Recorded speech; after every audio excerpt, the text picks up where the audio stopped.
Hello everyone and welcome to my channel. In this video I'll be making my favorite childhood horror villain, Freddy Krueger, and talking more about his story. So please make yourself comfortable, but not too comfortable so you can stay awake. Whatever you do, don't fall asleep. I'll start off by customizing his body. This time we have a lot of sculpting ahead of us, and we also need to make sure he is well done. Oh, good Lord. I need to cover his entire body with scar tissue, but sculpting the same pattern over and over again wouldn't be very fun. To make it look more interesting, I decided to also sculpt the collection of souls Freddy shows in the third movie. Or at least I think it was the third movie. Anyway, in one of the scenes he reveals his chest with multiple faces trapped under his skin trying to get out, which I think would make a really nice detail. We won't be able to see any of it under his clothes, but just knowing it's there counts, right? After properly sanding his body, I placed some epoxy blobs on his chest and marked their eyes and mouths with a ballpoint sculpting tool. Then I inserted their eyeballs and blended them into the eye sockets.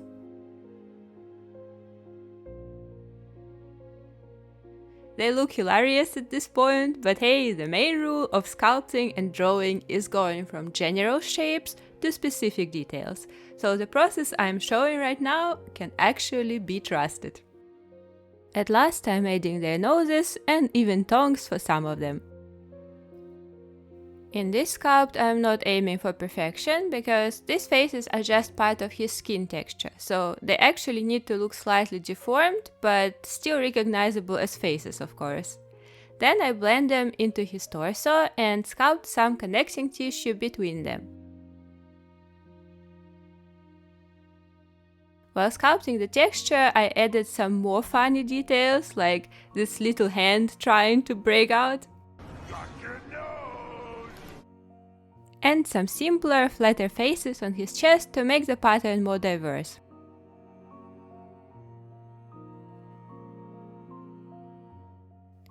For sanding the tiny elements, I am using an electric nail file. Unfortunately, it's not strong enough to cut into plastic, but it works quite well on epoxy sculpt. I would say it's only useful for very precise work, where you need a steady hand and gentle sanding. I wish I could carve the rest of his skin texture, but since that wasn't possible, I continued sculpting it. It looks complicated, but it's less complicated than it is time-consuming.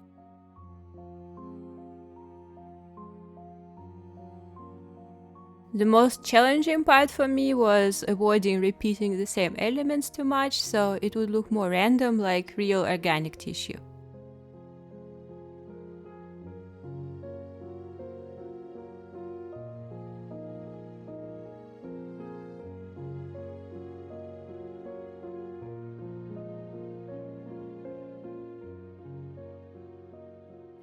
To save some time, I decided to try using UV resin for some of the body parts. I added some dye to it, just so I could see where and how I applied it, and then I tried to draw some textures on his leg. Maybe it doesn't look as detailed, but it definitely looks organic. And the process is much faster, especially if you can work on another body part while the first one is curing.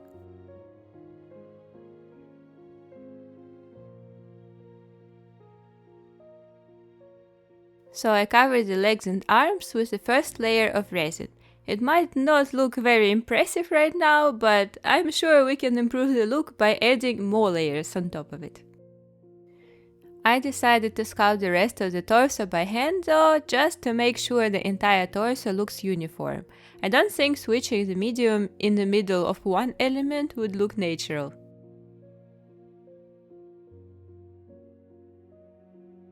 After curing, the resin felt a bit sticky, but I fixed that by sanding the body and wiping it with alcohol. I'm pretty sure the stickiness came from the dye, so I think it's better to avoid adding too much of it. Now I can paint the whole thing with enamel paint. I'm using enamel because it holds stronger than any other paint or even primer, and I really wouldn't want the black and brown to show through even if the blush scratches off. I also want to apply this layer before attaching the head while I still have full access to his neck. And yes, for once, I actually planned my work through, guys. After the first layer dried, I moved all of his joints to see where the paint would scratch off. This time the weakest points were in the shoulder joints because they are way too tight. So I took a knife and removed some plastic from these areas to reduce the friction. I don't even need to make them perfectly smooth because I'll be adding texture over them anyway.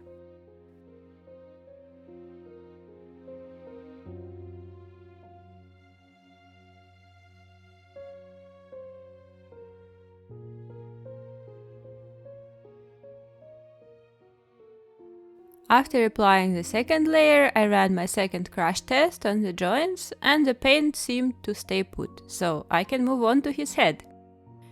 Originally, I wanted to use this head from Nathan, the zombie unicorn dude, but after shrinking it, it became way too small for a male body, so I had to switch to another head I had in stock.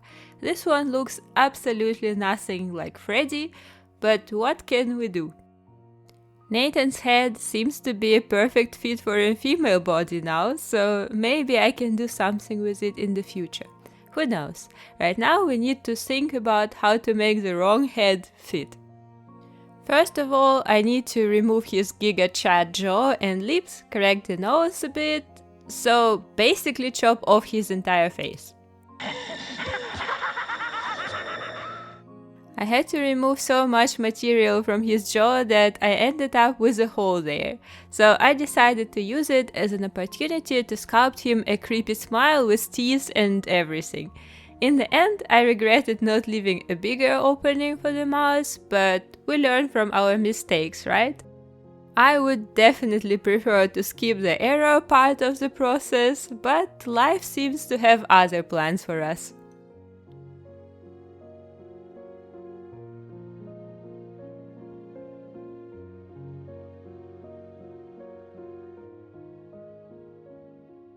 Freddy doesn't have a very deep backstory or much character build-up, and yet he is one of the most iconic and memorable horror characters of all time.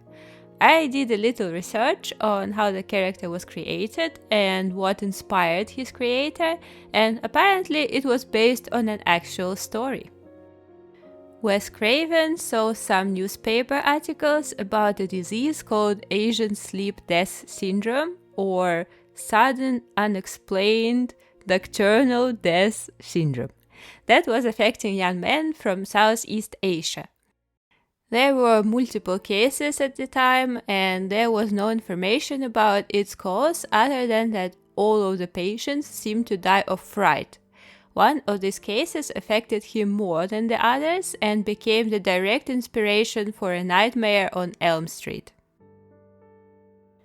A young boy had fled to America with his family, and shortly after arriving there, he began having intense nightmares. He told his parents he was afraid to sleep because something was chasing him. He believed that if he slept, he would die because whatever was chasing him would finally catch up. He refused to sleep and secretly took coffee and pills to stay awake. After several days of fighting off sleep, he finally passed out. In the middle of the night, his parents heard him screaming, but by the time they reached his room, he was already dead.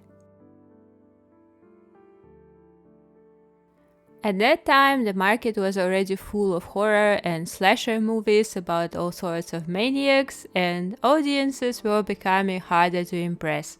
The idea of a maniac hunting you in your sleep was both fresh and absolutely terrifying, because you can't avoid falling asleep and you can't escape from him, because he controls the dream. The name Freddy Krueger also belonged to a real person, a school bully Craven had studied with. Naming the villain after him was a little act of revenge. Not quite 50 Cent level revenge, but still something, right? So now we know how the concept was created. But what about Freddy's appearance? This one is actually very funny because his face was inspired by a pepperoni pizza. Imagine going to a pizzeria and being like, oh yeah, my dinner looks like a perfect homicidal maniac. Honestly, I think only a true artist could come up with something like that. You look at one thing and see something completely different. It's also proof that you can find inspiration in absolutely anything around you, even a pizza. Meanwhile, I'm done sculpting his face. I wish the smile was a bit wider, but unfortunately I couldn't change it anymore because you really can't cut into vinyl mixed with hot glue. But listen, considering the base mold I had to use, the result is quite decent. I sprayed his head with white primer and now I'm going to paint it with acrylics in pale rose blush. It looks very close to the enamel paint I used for the body, and the slight difference in color is easily adjusted with pastels, so I think it's a good fit.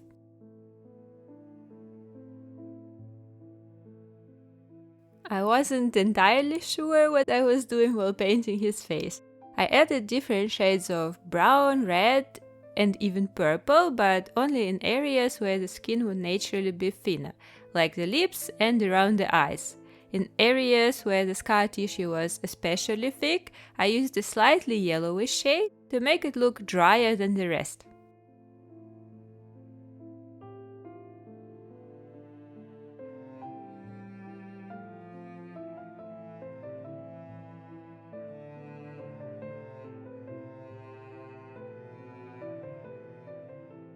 And at last, I decided to add some more crust with pastels.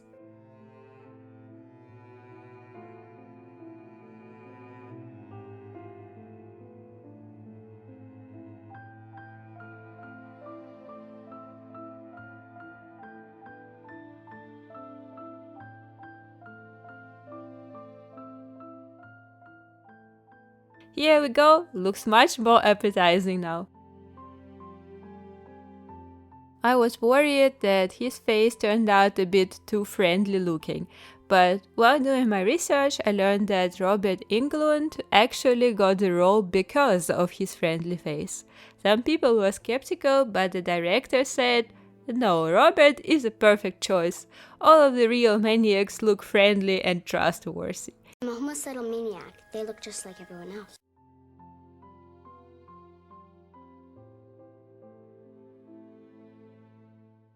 What do you think about the face-up? Do you think he looks at least a little bit like Robert, or not so much?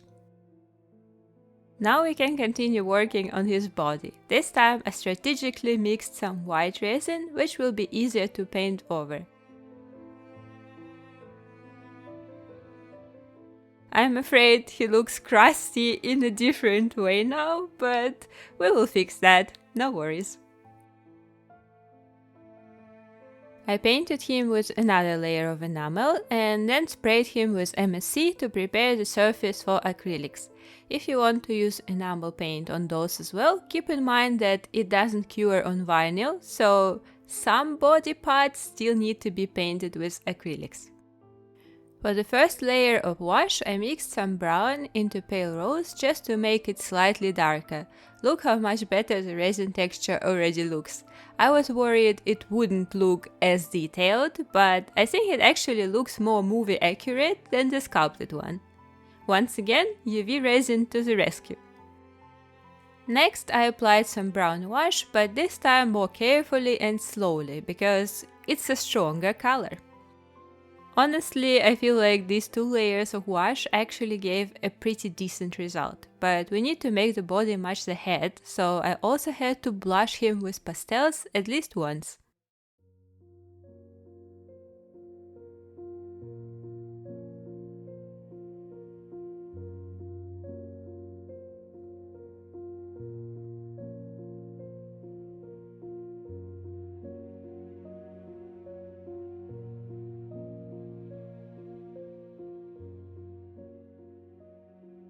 I think pastels made a big difference on the arms and legs because the resin texture didn't have as much depth for the wash to settle.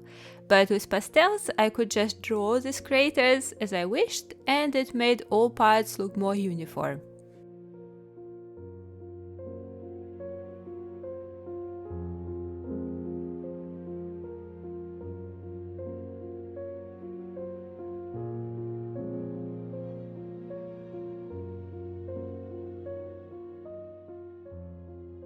The moment of truth. Let's see if his body matches the face. Almost.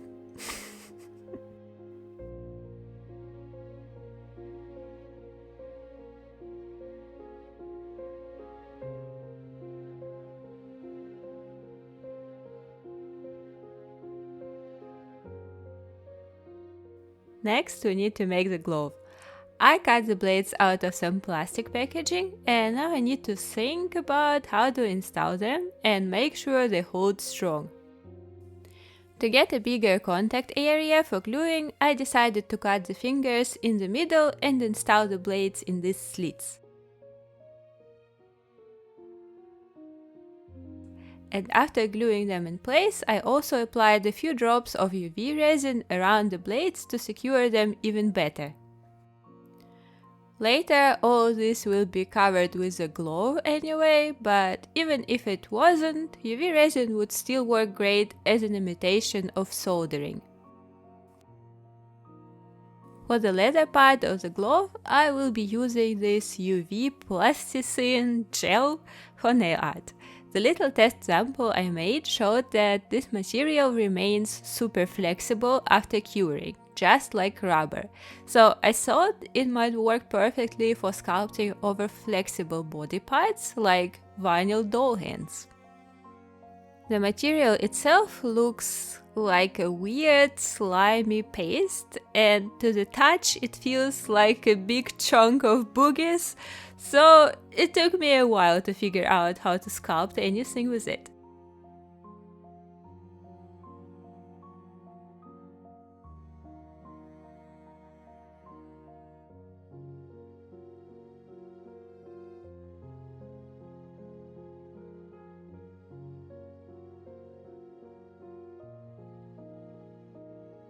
Luckily, it doesn't cure without UV light, so I could have an infinite number of tries with this one. But as my grandma used to say, if you suffer enough, something will come out of it. And this particular something was supposed to be the upper part of the glove. It's not perfect, but it's supposed to be a distressed leather glove, so I guess this messed up look only adds more character. Then I covered the entire hand with a thin layer of this substance. I had to work in sections though, because this material is way too unpredictable. At first, it doesn't feel sticky at all, but then it suddenly sticks to everything. So it's better to cure it as quickly as possible.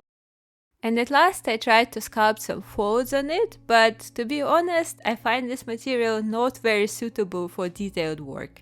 However, its flexibility is definitely a huge advantage. It was also hard to see what I was even sculpting because the material is see-through. Maybe with more experience I'll get better with it, who knows? It wouldn't be fair to judge it from my very first impression.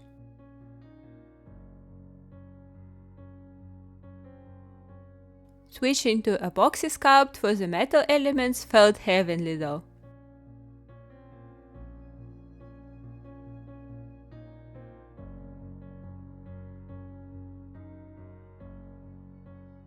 At last we can paint it. The leather can be painted absolutely however, because Freddy doesn't seem to care of his tools, just like me to be honest. Guilty as charged. I painted the metal plates with a thin layer of brown for rust and then added highlights with steel metallic paint. The oldies might remember that I am a huge fan of this one.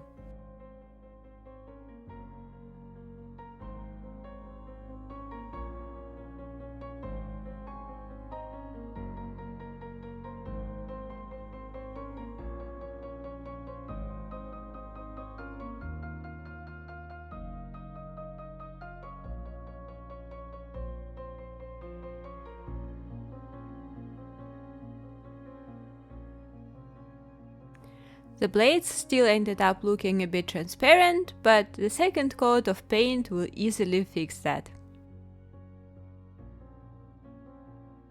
Next up is the craziest part of this project, his sweater. When I planned this project, it felt too simple to me, so I decided to try to knit his sweater. That's right. At first, I traced the basic pattern I had and added some width to it to make up for the sculpted texture. This will work as a guideline for my knitting adventures. For the sweater, I bought this super thin cotton yarn for crochet, and for knitting, I plan to use these regular long sewing needles, because I didn't think I could get actual knitting needles that thin. At first, I knitted a small sample to see how many stitches I would need to cast. This way, I found out that 15 stitches create 2.4 centimeters of knit. Now I can just use proportions to see how many stitches I'll need for each part.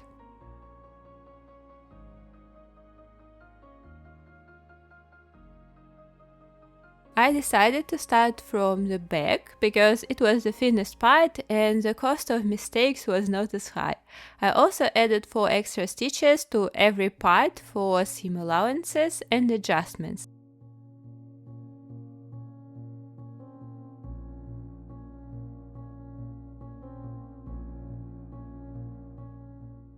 But the detail turned out way too wide, so I guess those extra 4 loops were necessary.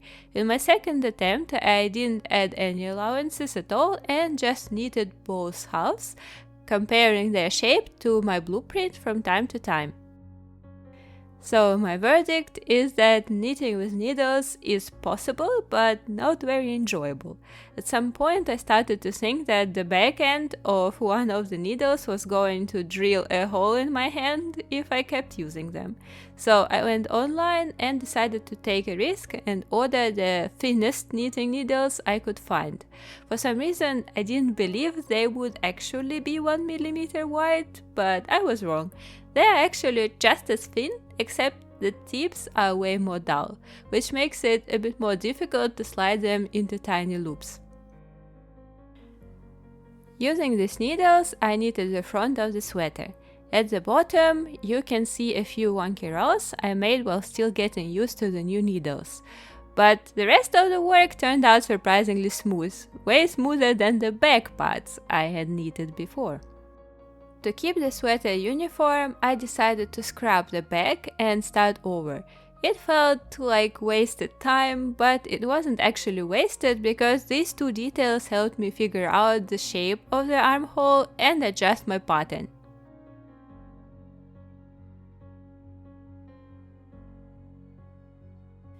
Then I also knitted both sleeves and blocked all of the details. This was necessary because cotton shrinks, and I was afraid that if I made it wet, the sweater would become too small. Pins prevented it from shrinking too much, and I could feel free to try aging the sweater with tea. Unfortunately, the tea barely made any difference. I feel like it only made the colors slightly warmer overall. So I guess I'll have to use pastels later on. I really like how blocking made the details lay flat though. It's so annoying when they start rolling into a tube.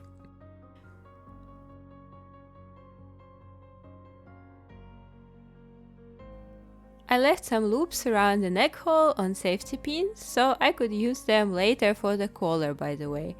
I thought, why cast them off if I'll have to cast them back in anyway? I don't know if anyone actually does it this way, because it's actually my first time knitting a sweater. I've only knitted socks, gloves, scarves, stuff like that in the past, but never an actual sweater. I find knitting quite relaxing, but it takes so long. I believe only the front took me like 7 episodes of Lucifer. Why go to all this trouble for dolls? Oh, come now, detective. I have to keep some mysteries for myself. And I still had to knit the sleeves and the back twice. I think I'll do it again though, because now I feel like I need to make this 12 bucks I spent on the needles worth it. And yes, I already bought some more of this thin yarn for the future. Here's what I got. I think it turned out quite neat, except for that one green stitch that looks longer than the others. Oh well, I can always just make a hole there, I guess. The most important thing to me is that the sweater actually fits the scale, and the little flaws we can fix later. Now I'm going to make his shoes. I have these boots from cloth with slightly modified soles that I was preparing for another project, and I think they actually work quite well. I was surprised how well epoxy stuck to the shoes. Honestly, I was sure it would fall off, but it's a part of the ship now. I only need to shorten them a bit, and then they will be ready for painting. Honestly, I think these are the best male shoes sculpted in Monster High. Even if I cut them, they still look like they were meant to be this way. So much room for experimentation.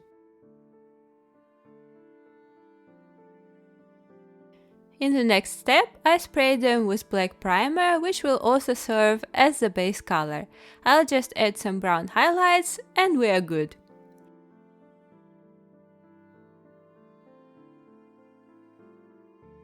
They look very realistic now, but I guess it wouldn't hurt to add some gloss over the soles as well. At last, I needed to make the element that took me the most thinking, the hat. I've made several hats before, but this one is different. In the human world, these hats are made of felted wool, pressed over a special mold with lots of stretching and steaming to get the right shape. No sewing, just shaping. I can't repeat this process at home, but I still wanted to make it look felted and seamless like the original. I have some thin felt, but it's still too thick to make the seams invisible and too thin to hold its shape. So I decided to try making the hat carcass out of canvas first and then just glue some felt over it without sewing anything.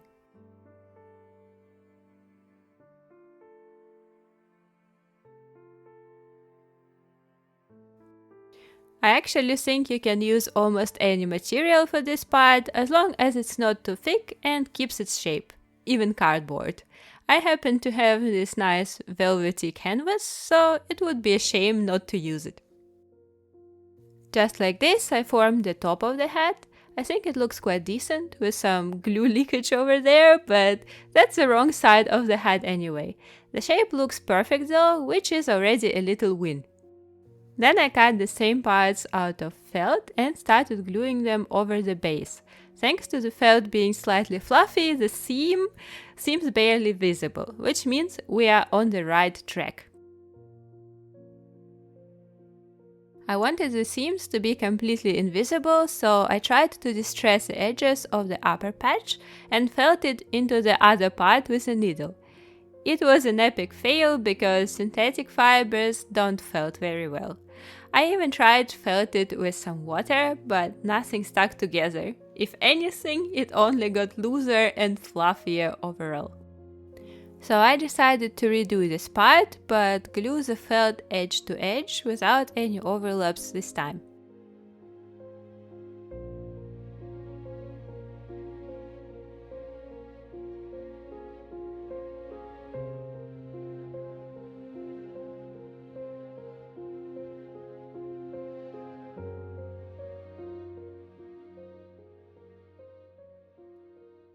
In my second attempt, the base of the hat turned out much better because now I knew exactly what I was doing. It still didn't save me from making a mistake though. I left bigger allowances on top as well, which became difficult to shape and unfortunately led to some glue staining. I had to remove some material and cut off as much glue as possible. Then I took a black textile marker and colored the canvas black just to be safe and patched the hole with felt. I folded the bottom allowance inside the hat. It doesn't serve any other purpose except to cover the ugly canvas edge. Now we need to add the brim. I cut the canvas part without any allowances and glued it to the felt part. I also colored the white edges of the canvas with a textile marker. Originally, I wanted to wrap the outer allowance around this edge, but it felt too bulky, so I just made a machine seam instead and trimmed the extra material. With dolls, you always want to avoid adding extra bulk whenever possible. Then I just glued the brim directly to the crown. This allowance will be covered with a ribbon anyway, so nobody will be able to tell it's there. This way the hat looks neat both inside and outside.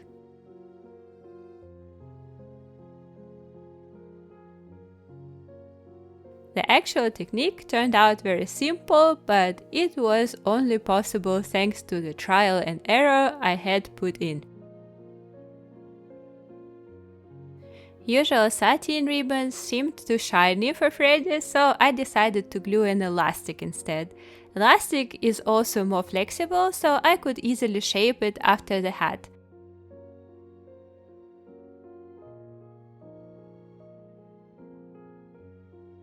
The hat could have been done at this point, but I still didn't like that the oval patch was standing out. I realized that the edges weren't completely glued, so I went back to fix it. For the smoother top, I had to accept a few tiny glue stains that soaked through the felt. I tried several ways to hide them. First, I painted the stains with a black marker, which improved the situation quite a bit, but the spots were still noticeable because they were flat. Then I tried to distress them a bit with a toothpick, hoping to recover some fluff, and I think it helped remove some of the smaller spots. You can still see the circle standing out a bit, but I think I managed to make some improvements. I'm never satisfied with just some improvements though, so I thought, what if I spray it with shoe spray? That didn't do much, but it gave me another idea. I blushed the remaining glue stains with black pastels and then sprayed the hat with hairspray. The hairspray seals the pastels and presses down the extra fluff around the seams. And here's the result. On video you can still see the seam a little, but that's only because we know it's there. I think it's actually more visible on camera than in real life, probably due to the bright light. Now that all the parts are finally done, we can put everything together. I made the trousers off camera because there wasn't anything special about them, and also because I hate sewing trousers.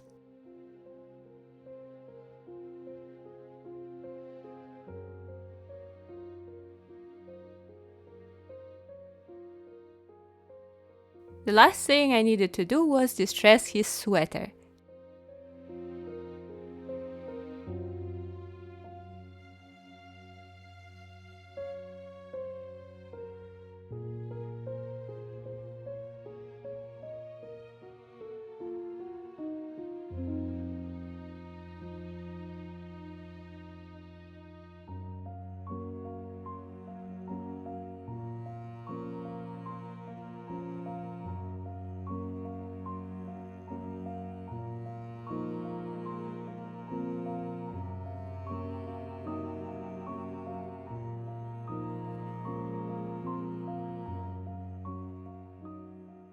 And he is done.